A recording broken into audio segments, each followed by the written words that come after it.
രാത്രി വളരെ വൈകിയാണ് എത്തിയത്. അത്യാവശ്യം വല്ലതും ഉണ്ടെങ്കിൽ ഞാൻ വിളിക്കാം. വേണ്ട, നീതി ഒരു കാര്യം പറഞ്ഞാൽ മതി. എന്താ? ഞാൻ ഈ ജോലി വിടുകയാണ്. അതെന്താ ചാർലി? എന്തോ എനിക്ക് പൊരുത്തപ്പെട്ടു പോകാൻ കഴിയുന്നില്ല. ഇപ്പോഴത്തെ ജോലി മോശമാണെങ്കിൽ ഞാൻ ഗോപുരത്തിനോട് പറഞ്ഞ് വേറെ ജോലി ശരിപ്പെടുത്തി തരാം. ചെയ്യുന്ന ജോലിയുടെ പ്രശ്നമല്ല, അവിടുത്തെ അന്തരീക്ഷമാണ് പ്രശ്നം. എന്തു പറ്റി? എനിക്ക് എന്താണെങ്കിലും ചാലി പറയൂ. ഗോപു ഒരു വല്ലാത്ത വലയത്തിപ്പെട്ടിരിക്കുക. മീരയ്ക്ക് ചിന്തിക്കാവുന്നതിലും അപ്പുറം ഗോപു എന്നിൽ നടന്നു കഴിഞ്ഞു. അതേ കാരണം കൊണ്ടാണ് ഉണ്ണി പോയത്. ഉണ്ണി പോയോ? അവൻ പോയിട്ട് കുറെ നാളായി. ക്ഷമ എനിക്കിത്തിരി കൂടുതലുള്ളത് കൊണ്ട് ഇതുവരെ പിടിച്ചു നിന്നു. എല്ലാറ്റിനും കാരണക്കാരൻ ആ മാനേജരാ. അയാള് ഗോപുവിനെ കയ്യിലെടുത്ത് വെച്ചിരിക്കുക. ഹോട്ടൽ സ്റ്റാഫ് മുഴുവൻ അയക്കെതിരാ. ഇതാ നാളെ ഒരു ക്യാബറ തുടങ്ങാൻ പോകുന്നു. അതുകൂടെ ആകുമ്പോൾ എല്ലാം തികയും. സംഗതി കൂടുതൽ വഷളാകുന്നതിന് മുമ്പ് മീര അവനെ കാര്യം പറഞ്ഞ് മനസ്സിലാക്കണം. ഇപ്പോ മീരയ്ക്ക് അതിന് കഴിയൂ. ഇപ്പൊ തന്നെ നല്ല ഇൻകം ഉണ്ടല്ലോ. ക്യാബറെ നടത്തി വെറുതെ എന്തിനാ ഹോട്ടലിന്റെ പേര് നശിപ്പിക്കുന്നത്? അറിഞ്ഞൂടാത്ത കാര്യത്തെ പറ്റി സംസാരിക്കണ്ട. ചാർലി പറഞ്ഞു ശരിയാ.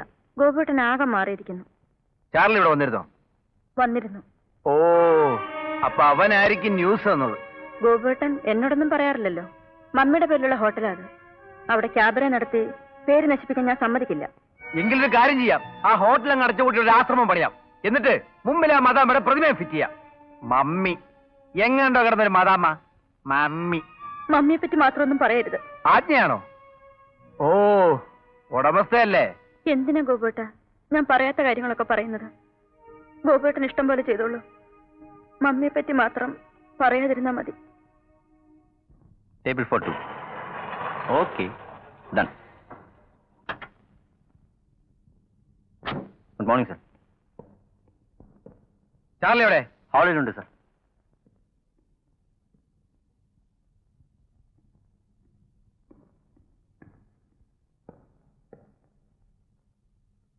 Good morning sir. ആണുങ്ങളായാലും നേരിട്ട് സംസാരിക്കണം. പെണ്ണുങ്ങളുടെ ചെവി പോയി അതും ഇതും പറഞ്ഞു കൊടുത്ത് കുടുംബം കലക്കാൻ നോക്കരുത്. തേണ്ടി.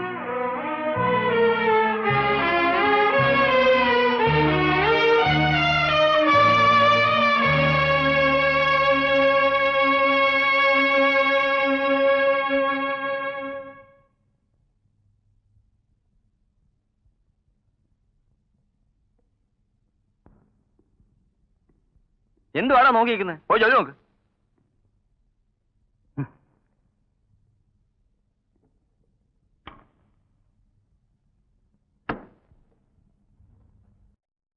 May I come in, sir?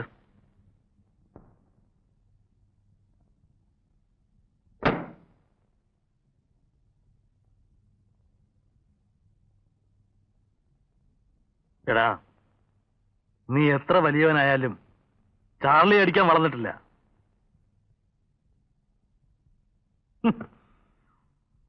ഇന്ന് ഞാൻ കണക്ക് തീർക്കുന്നില്ല.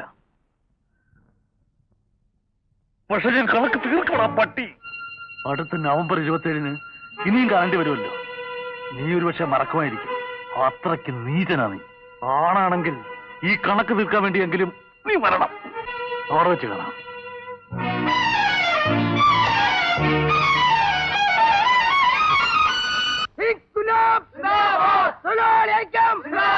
മാനേജ്മെന്റിന്റെ ദുർഭരണം അവസാനിപ്പിക്കുക. മാനേജ്മെന്റ്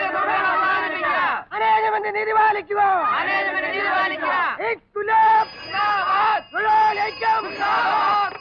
ഹലോ ഹലോ, സ്വാമിയാണ് സർ. ആ സ്വാമി, എന്തായി? കൂടി വരികയാണ് സർ. ഇവിടെയുള്ള എല്ലാ ഹോട്ടലിലെയും യൂണിയൻകാർ കൂടിയിരിക്കുകയാണ്. ഞാൻ രാവിലെ വളരെ കഷ്ടപ്പെട്ടു അകത്ത് കയറാൻ. പോലീസില്ല അവിടെ? പോലീസുണ്ട്, അതുകൊണ്ട് കാര്യമൊന്നുമില്ല. നേതാക്കന്മാരെ വിളിച്ച് ഒരു ഒത്തുതീർപ്പിന് ശ്രമിച്ചാൽ ഞാൻ വിളിക്കാനോ? ആവശ്യം നമ്മുടെ അല്ലേ സർ? പൂട്ടിയിടോ. കിടക്കട്ടെ അവിടെ. മുദ്രാവാക്യം വിളിച്ച് തളരുമ്പോ വരും. അന്ന് തുറന്നാ മതി.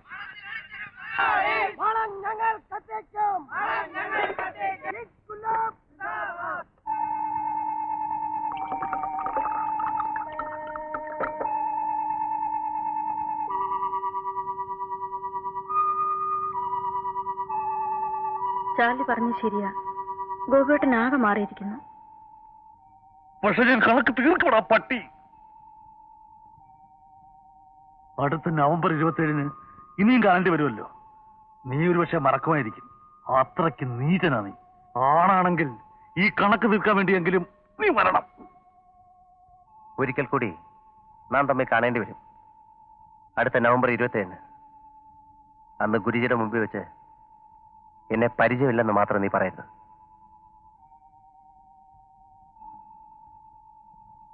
അടുത്ത നവംബർ 27 ഗുരുദക്ഷിണ പ്ലാന്റേഷൻസ്. പ്രോമിസ്? ചാർലി പറഞ്ഞു ശരിയാ, ഒരിക്കൽ കൂടി ഗോപിയേട്ടനാകെ നാം തമ്മിൽ കാണേണ്ടി വരും. അടുത്ത നവംബർ 27 അന്ന് ഗുരുജിയുടെ മുമ്പിൽ വെച്ച് നവംബർ 27 എന്നെ പരിചയമില്ലെന്ന് മാത്രം നീ പറയരുത്. ഇനിയും കാണേണ്ടി വരുമല്ലോ. ഇനിയും കാണേണ്ടി വരുമല്ലോ. മറക്കുമായിരിക്കും. നീ ഒരു പക്ഷെ മറക്കുമായിരിക്കും. നീചനാ. അടുത്ത നവംബർ 27 ഈ ഗുരുദക്ഷിണ പ്ലാന്റേഷൻസ്. ഈ കണക്ക് തീർക്കാൻ വേണ്ടി ഇനിയും കാണേണ്ടി വരും. പ്രോമിസ്? ഒരിക്കൽ കൂടി മറക്കുമായിരിക്കും. ഒരിക്കൽ കൂടി കാണേണ്ടി വരും.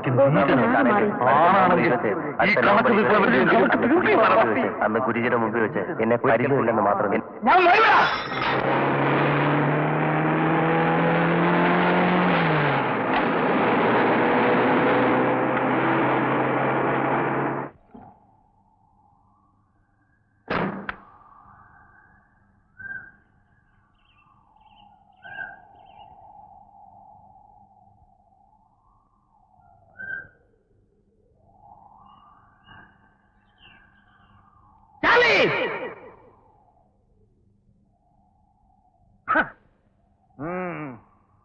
കണക്ക് തീർക്കാനുള്ളവരൊക്കെ എവിടാ? ആണായിട്ട് തന്നെ ഞാൻ വന്നിട്ടുണ്ട്. ഒരുത്തരും ഇല്ല.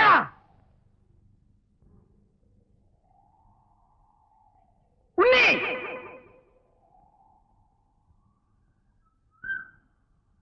ആ മൂപ്പിലാനേം കാണുന്നില്ലല്ലോ. ഓരോജി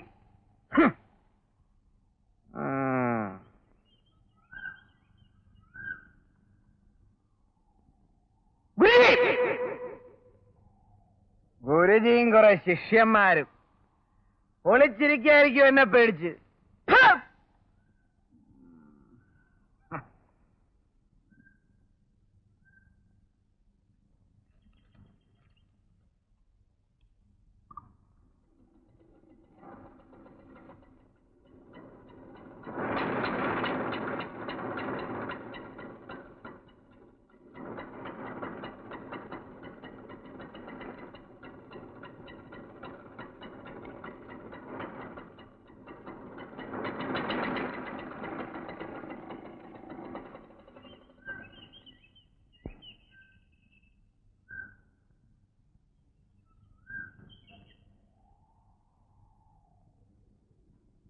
ഉണ്ണേ, നീ വന്നു. നീ അഭിമാനിയ. നീ ആണാണടാ.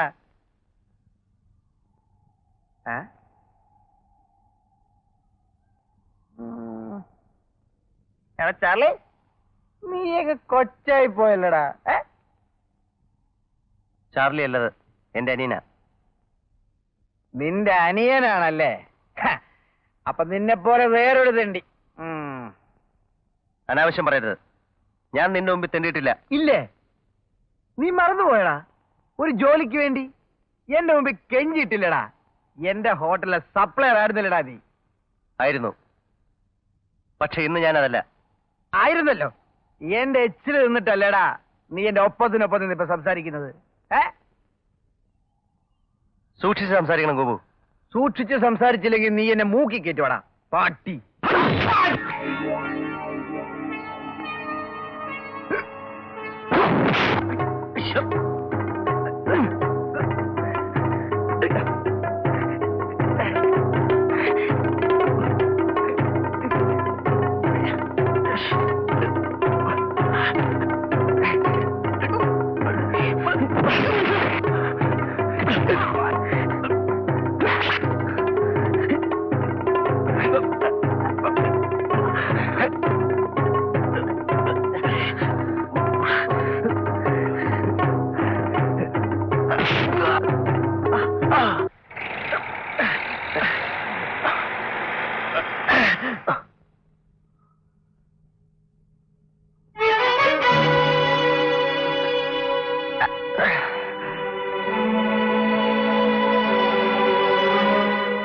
ഞാനിത് തീരെ പ്രതീക്ഷിച്ചില്ല. പ്രതീക്ഷിച്ചതൊന്നും എനിക്ക് കിട്ടിയിട്ടുമില്ല. എന്റെ ഭാര്യ നഷ്ടപ്പെട്ട ശേഷം എനിക്ക് കിട്ടിയ 3 മക്കളാണ് നിങ്ങളെന്ന് ഞാൻ ആശിച്ചു. ചാർലി, ഉണ്ണി, ഗോപു. ഒരു കൊല്ലം കഴിഞ്ഞ് ഇന്ന് കാണുമ്പോൾ നിങ്ങൾ 3 പേരും നേട്ടങ്ങളുടെ കഥ പറഞ്ഞ് കെട്ടിപ്പിടിച്ച് നിൽക്കുന്ന കാഴ്ചയാണ് ഞാൻ പ്രതീക്ഷിച്ചത്. ഉണ്ണിയും ഗോപുവും കെട്ടിപ്പിടിച്ചു. പക്ഷെ അതിങ്ങനെ വേണമായിരുന്നു. ആ പോട്ടെ, സാരമില്ല, നിങ്ങൾ കുട്ടികളല്ലേ. ഇതാരോ ഉണ്ണി? എന്റെ അനീന. ഓ, എന്താ മോന്റെ പേര്? ഇവൻ ഊമയാ ഗുരുജി. ഓഹോ, വാ മോനെ.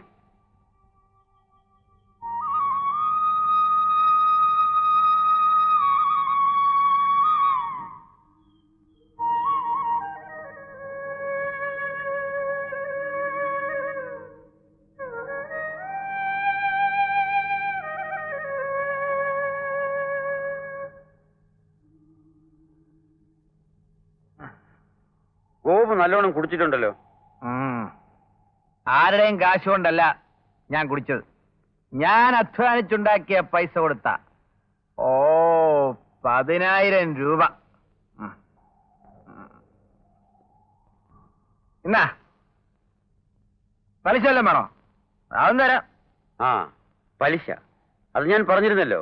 ഒരു കൊല്ലം കൊണ്ട് എന്തൊക്കെ നേടി, എന്തൊക്കെ സംഭവിച്ചു എന്ന് എന്നോട് പറയാൻ നേരിട്ടിരുന്നല്ലോ. സുന്ദരിയായ ഭാര്യ, ധാരാളം സ്വത്തുക്കൾ, കാറ്, ബംഗ്ലാവ് എല്ലാം ഞാൻ നേടി. ചാർലി, അവൻ എന്റെ ഹോട്ടലിലെ ശമ്പളക്കാരനായിരുന്നു. ഇവൻ ഇവിടുത്തെ വെയിറ്ററായിരുന്നു. ഉണ്ണി വലിയ അഭിമാനിയ, പൊയ്ക്കളഞ്ഞ് എന്നെ തോൽപ്പിക്കാൻ. എല്ലാവരും പോയി.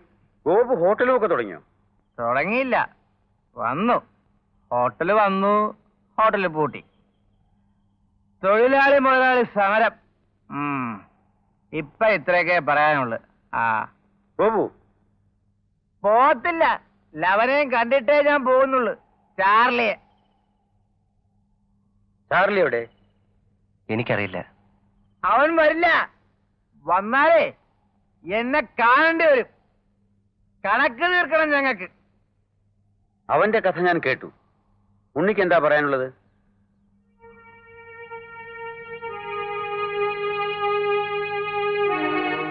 മടക്കിത്തരാൻ കാശില്ലെന്ന് പറയാനാ ഞാൻ വന്നത്.